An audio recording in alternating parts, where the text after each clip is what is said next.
hope everyone's doing well, and I'm really excited to learn and to grow with everyone. And I missed not doing the story last week, but with God's help with this week, we're really going to make it up. And we're going to talk about very, very inspiring and powerful individuals. The Shpoler Zayda, Rav Aryeh Leib of Shpoler, happened to have been one of the main Talmidim of Rav Pinchas of Karetz, and Rav Pinchas of Karetz happened to have been one of the main Talmidim of the Baal Shem Tov. He was called the Shpoler Zayda, which means the Zayda from Shpoler, the Zaken from Shpoler, specifically because the Baal Shem Tov gave him that nickname. That's another story in and of itself. But let's start. So it goes like this: the Shpoler Zayda happened to have been spending Shabbos one week by the Rav Avram HaMalach, who was the son of the Maggid of Mizrich, the continuer and the successor of the Baal Shem Tov to lead the movement of Chassidus. And what happened was the Shpoler Zayda during Kabbalah Shabbos in Rav Avram HaMalach, that was the son of the Maggid of Mizrich's name. While he was at shul with him, during Kabbalah Shabbos, the Shpoler Zayda danced, and they said that you've never seen dancing the way that he did, and everyone was in awe, and it was really, really otherworldly, and it was an experience that really was expressed in a very, very lofty way. So, pretty much, at the end of the tefillah, Rav Avram HaMalach, the son of the Maggid of Mezrich, went to him and he said, "I could tell by the way that you danced that you know specifically how to use all the Arizal's Kabbalistic meditations, all of his kavanas, according to Kabbalah Shabbos, based on the specific dances that you did." And so he asked him, "How did you learn how to do that? Where did you learn to dance in this holy spiritual way, unique way that I've not seen many people at all do? And tell me about it." So the Shpoler Zayda responded, "So I learned how to dance with Rizal's kavanas, and each of my limbs, when I would dance, each expressing one of the kavanas," which is crazy if you really think about it, because usually when people daven with Kabbalistic meditations, those meditations are based on words, so you're using formulas. But the Shpoler Zayda was able to take physical actions and dance, which is much more open and abstract and seemingly difficult to translate and to use an exact formula to express the meditations. And he did it with that. It shows you his righteousness. So the Shpoler Zayda said, "Eliyahu Navi taught me. Eliyahu Navi taught me exactly how to do this."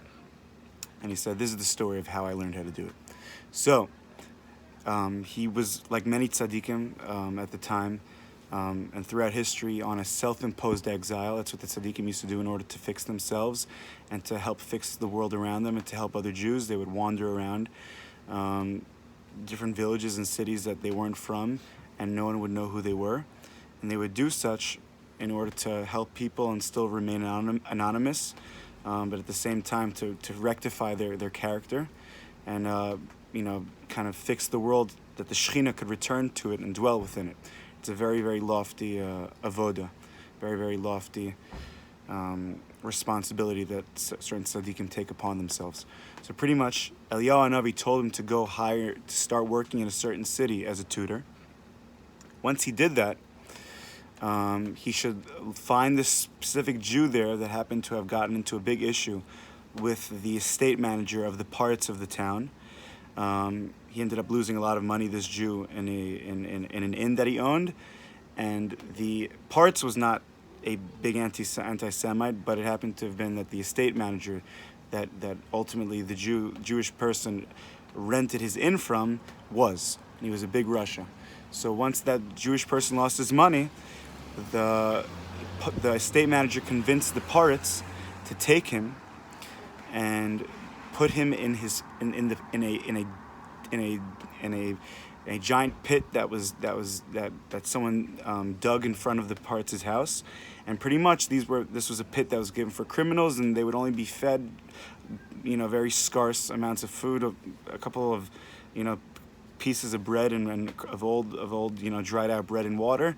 And once a year on the parrots' birthday, they would be taken out to be made a joke from, and to be brought to the parrots' party, and they would dance. They would dance with a Gentile dancer. The Gentile dancer would be dancing, and they would give them a bear skin, a skin of a bear that was skinned after the bear was killed, and the Jew would wear the bear skin, and they would dance with the Gentile, and whoever would dance better would be the victor, and whoever would not dance better would ultimately get the repercussions of that. So one time, this Jew that was, the Shpoler Zayda was going to save, with the advice and the direction of the guidance of Eliyahu Hanavi, the Shpoler Zayda went to the pit that the Jew was currently, residing in before a couple of days before it would be the Partz's birthday. And he told him, "Don't worry, everything's going to be fine. I'm going to switch you. I'm going to dance for the Partz on his birthday, and no one's going to know that we switched. Just give me your clothing. I'll give you mine." They switched clothing. He gave him a little l'chaim. The story that I read even says, to make him feel comfortable. Again, who would think of doing something like that in such a crazy situation? That shows Zavas Yisrael. And the other Jew, extremely, shocked and grateful, left. The next day or two, the Shpoler Zayda ended up going. They brought him. He acted like he was, exhausted and worn out from the conditions that the other Jew was living in, so they wouldn't think that that wasn't him. And they wouldn't realize that he switched. The Shpoler Zayda switched with the other Jew. Eventually, the Shpoler Zayda got to the party. They danced. Everyone around them was laughing in a very twisted manner. And they started playing music. They started playing Gentile music. Once that started happening, Shpoler Zayda in the beginning acted like he was very tired in order that they wouldn't realize. And he slowly started dancing more and more and more, to the extent that he danced like the Shpoler Zayda, which was a sight for sore eyes. And the Gentile man, that was a pretty decent dancer at that point, ended up losing balance. And the story says he was too drunk at the point to keep up with him, and he got exhausted and tipped over. And that meant that the Shpoler Zayda ended up winning. And the winner gets to go free, and he doesn't have to be indebted and a slave anymore to the Partz. So, once that happened, the Shpoler Zayda, miraculously, he set himself free, and they played another song, and eventually they started cheering the Shpoler Zayda, and the Shpoler Zayda left. Now, what was that song that they were playing? The song they were playing was called Hop Kasak. Hop Kasak. What's Kazakh? A Cossack. Cossacks were pretty rough people, and they were known to be extremely cold personalities and cruel, but they were relentless. So the Lubavitcher Rebbe gives a Torah and says that every Jew has to be an Oved Hashem just like the Cossacks. And that was also the lesson that the Shpoler Zayda was trying to come across with his dancing. A lot of beautiful messages that can be taken out of this. The main thing, other than the clear and apparent Ahavas Yisrael of this story, is I think you could also see it reflected in this parsha. Who do we run into in Parshas Chukas? Amalek. What does it say about Amalek? They attacked the Jewish people at the seemingly most, surprising and unexpected times. When we were on the top, they didn't care, and they tried to attack us and defeat us and break us down. I think, like they say, and Chassidus emphasizes, there's no such thing as bad that comes down from heaven. What are we supposed to learn from Amalek? What do we learn from the Shpoler Zayda? Hop Kasak.